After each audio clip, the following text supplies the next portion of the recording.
inspired by these birds, but quite often they're looking down at us. So for our next bird, they'd be looking for this, the thick shell of an emu egg.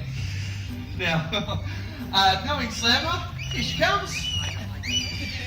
When she spots an item like this, that beak and those feet, it's not enough to get inside, so she needs the help of a tool, which is a rock.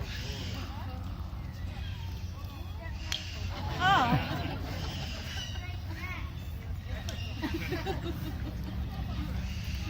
It's over here. What we're witnessing though, it's not something that we ever had to train Slammer to do. This here is instinct. So she hatched from her own egg with this knowledge. And after every good whack, she's going to start to inspect that egg for weaknesses. Way! That there though, it can tide her over a number of days out in the wild. It's the equivalent of around 2 days worth of food. Tool use though is something we often associate with primates. Humans, monkeys, apes and the such. So seeing her achieve her goal today, it is pretty exciting. And even after witnessing something like that, perhaps up the North Shore, in fact, once Gina flew all the way over to Bondi. So it definitely makes life interesting, but it is all part and parcel of what we do. The wedgetail is just one of over 800 birds we do have here in Australia.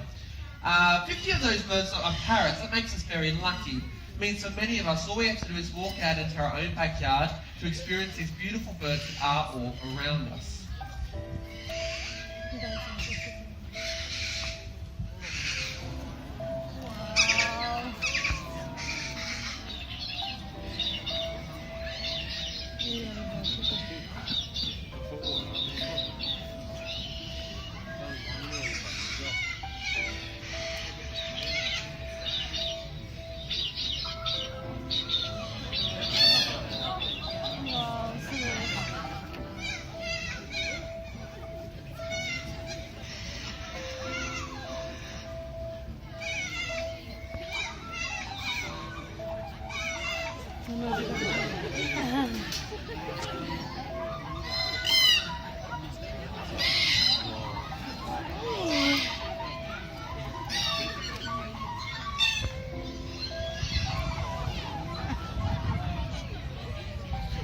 Well, as we expand our towns and cities, we're making many changes to the landscape, and not all birds are going to be able to adapt to this impact.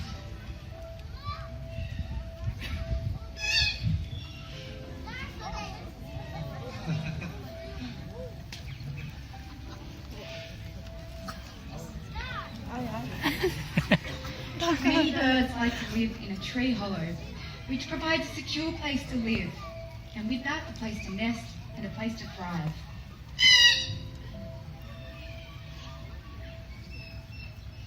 You may not have an old hollow in your own backyard, but if you'd like to change that, you can. Easily putting up an artificial one. You can find plans on our website, where to purchase them, how to put them up, but it's really important because birds like Geary, they need your help to restore the balance. And it can start in your own backyard, your own wild community. There are some birds though, like the gaillard, that are doing quite well. Unfortunately, the same can't be said for all of our birds. So Jasper and I were hoping there might be a volunteer in the audience, someone with a gold coin that would be willing to donate that for conservation. Would there be someone willing to go up close to one of our gallards today? Yes, the gentleman over here in the blue. If you wouldn't mind holding that coin between your thumb and forefinger when you've got it ready. That's great. Yep, that's perfect. We're going to send Jasper on up. Stay still, she'll land. Take that money, bring it on back to me, and put it somewhere safe. Oh my God. So it's very easy to see why these birds are thriving in the wild. They're incredibly clever. We'll see you later, Jasper. For my volunteer that's been so kind and helping us out, we've got Clay just approaching you now, and she has the badge as our way of saying thank you. This money, it really does not hold much value to a bird like Jasper until I take it and then place it in this donation box. It was introduced...